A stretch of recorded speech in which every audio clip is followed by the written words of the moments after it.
देव साफ दिल, ये कैसा शासक हो सकता है जिसने अपने ही अब्बा शाहजहाँ को जेल में डाल दिया, सत्ता के लिए अपने दो भाइयों की हत्या कर दी, उसे आप इंसाफ पसंद राजा। मैं जहाँ तक हिस्ट्री पढ़ी है वो सुना है कि वो हिंदुओं का कट्टर दुश्मन था वो जो है, और उसने कितने हमारे मंदिर तोड़वाए, ये सिर्फ उसी बादशाह ने करवाया, बाकियों ने किया मुझे मालूम नहीं।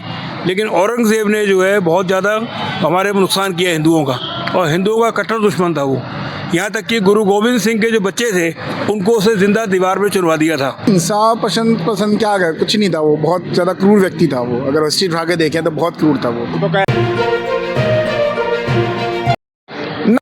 दोस्तों, मैं संतोष चौबे न्यूज़ सर्वोत्तम में आपका हार्दिक स्वागत करता हूं। दोस्तों, आज दिल्ली में मैं आ चुका हूं और दोस्तों मैं आपसे बातचीत करके दिखाता हूं कि अब्बू आजमी जो समाजवादी पार्टी के नेता हैं, उन्होंने औरंगजेब को कहा है, जो एक क्रूर शासक माना जाता जिसने अपने बाप और अपने भाई को भी नहीं बख्शा, उन्होंने कहा कि एक बहुत अच्छा शासक था और वो इंसाफ पसंद शासक था। दोस्तों, इस बात को लेकर पब्लिक में बड़ी चर्चा है, पूरे देश में चर्चा हो रही है। दोस्तों, आज मैं दिल्ली के लोगों से बातचीत करके दिखाता हूं कि इस पर दिल्ली के लोगों की क्या राय है। कि अब्बू आजमी ने कहा कि औरंगजेब एक साफ दिल या इंसाफ पसंद शासक था।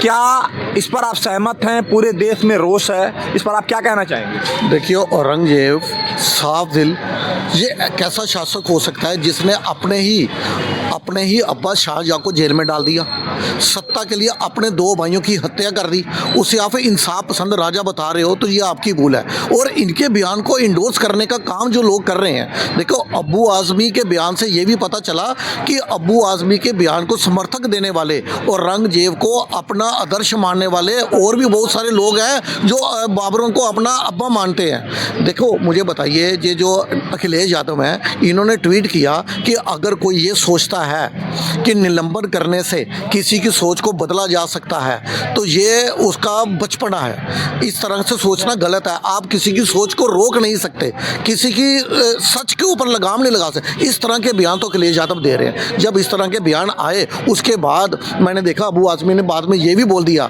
कि मैंने ये सोचा था कि सदन जो है वो सुचारू रूप से चले, इसलिए मैंने अपने बयान को वापस लिया था, नहीं तो मैंने कुछ ऐसा गलत नहीं कहा था। ये दोबारा बयान आया अब्बू आजमी का। आप लोग शायद सोच रहे हो उन्होंने अपने शब्द वापस लिए, लेकिन उन्होंने रीज़न भी बताया कि मैंने शब्द इसलिए वापस लिए कि मैं चाहता था कि सदन जो है वो सुचारू रूप से चले, बाकी मैंने ऐसा कुछ गलत नहीं कहा था।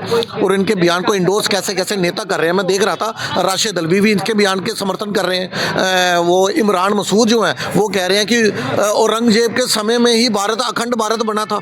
और वो जो है एक उदित राज कांग्रेस के, वो कह रहे हैं कि औरंगजेब को विशेष समुदाय होने के कारण उसको टारगेट किया जा रहा है। ये उदित राज का बयान सुन रहा था कि वो मुस्लिम है इसलिए उनको टारगेट किया जा रहा है, नहीं तो हिंदुओं भी क्रूवल राजे हुए हैं। मतलब ये कैसे हिंदुओं की तुलना जो है इतने क्रूवल शासक से की जा रही है? मुझे बताइए, ये कैसा शासक था जिसने मतलब हिंदुओं के इतने मंदिर तोड़े? क्या सोमनाथ मंदिर, क्या काशी विश्वनाथ मंदिर तोड़ने का काम किया इन्होंने। हमारे मतलब वो 64 मंदिर तोड़े थे इन्होंने चित्तौड़गढ़ के अंदर। उसको आप कह रहे हो कि ये अच्छा शासक था? हिंदुओं के साथ नहीं, सिखों के साथ, सिखों के नवे गुरु, सिखों के क्या, हमारे भी नवे गुरु तेग बहादुर जी, जिनके ऊपर इतनी क्रूरता दिखाई, इतनी इन्होंने क्रूरता दिखाते हुए उनका सर जो है धड़ से अलग कर दिया था। मैं कहता हूँ अब्बू आजमी को शीशगंज गुरुद्वारे जाकर माफ़ी मांगनी चाहिए। वहाँ पे देखो जो फवारा चौक बना हुआ है, जहाँ पे उनकी गर्दन से फवारा निकला था, छोटे साहबजादों को किस तरह से दीवार के अंदर चुनवाया गया था।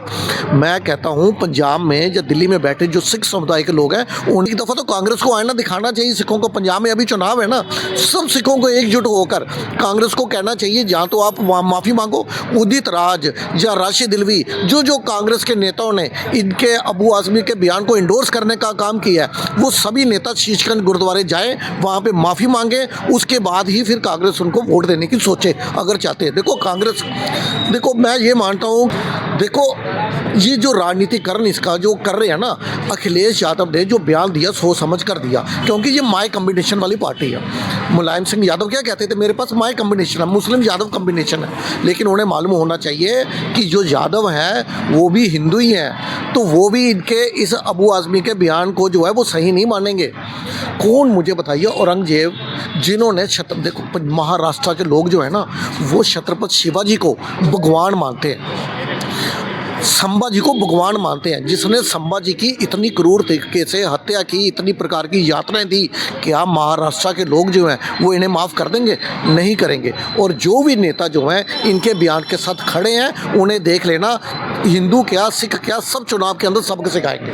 धन्यवाद। आप ये बताएं कि नवनीत राणा जो बीजेपी की एक बहुत ही कद्दावर नेता मानी जाती हैं, उन्होंने कहा है कि औरंगाबाद में जो औरंगजेब का कब्र है उसको उखाड़ फेंको। इस पर आपकी क्या राय है? देखिए, यहाँ पे औरंगाबाद में महाराष्ट्र, जहाँ पे शिवाजी के संभाजी के साथ इतनी यातनाएं दी गई, क्या उसी महाराष्ट्र के अंदर औरंगजेब के नाम से क्या कोई मतलब ऐसा शहर होना चाहिए? नहीं होना चाहिए। इसे उखाड़ने का काम तो कई वर्ष पहले ही हो चुका होना चाहिए, लेकिन कोई बात नहीं, देर आए दुरुस्त आवे। मैं उनके बयान से मैं क्या, वहाँ पे महाराष्ट्र की जो जनता है वो इनके बयान का समर्थन कर रही है कि एक क्रूर राजे के नाम पे वहाँ पे क्यों होना चाहिए। इवन कि आपको बताऊँ, जब हम दिल्ली में बैठे हुए हैं, दिल्ली के आप इंडिया गेट जाइए, औरंगजेब रोड, बाबर रोड, अब तो नाम बदला गया, APJ कलाम रोड रखा गया नाम, नहीं तो बाबर रोड, तुगलक रोड, ये हमारा मुगलों से क्या लेना देना? ये इंडिया गेट है या पाकिस्तानी गेट है, जहाँ पे चारों तरफ जो है मुगलों का गुणगान किया गया है।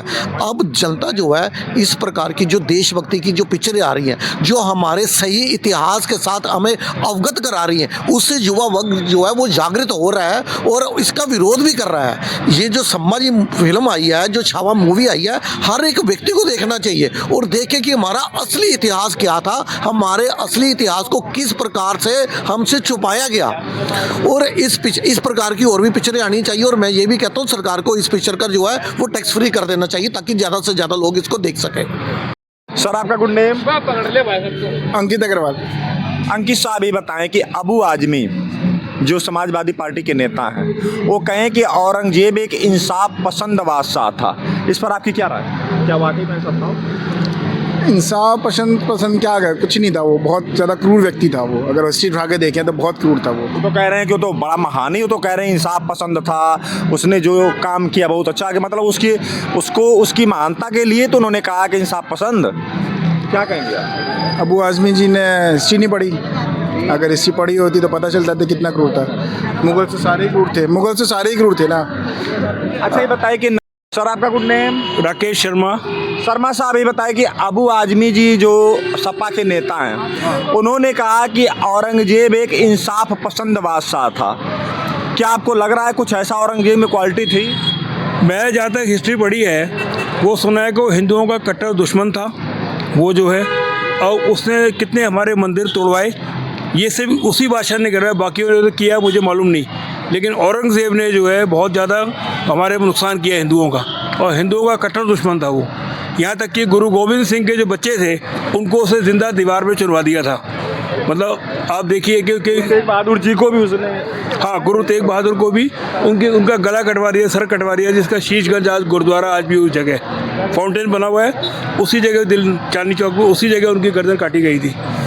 तो वो उसे आप अच्छा आदमी कैसे कह सकते हैं? दोस्तों देखिए, जो औरंगजेब के नाम पर अबू आज़मी बोले, उस पर दिल्ली के लोग या पूरे देश के लोग बहुत ज़्यादा नाराज़गी अपनी दिखा रहे हैं। तो दोस्तों, मैंने आपको बातचीत करके दिखाया, तो अब संतोष चौबे को इजाज़त दीजिए। नमस्कार, जय हिंद।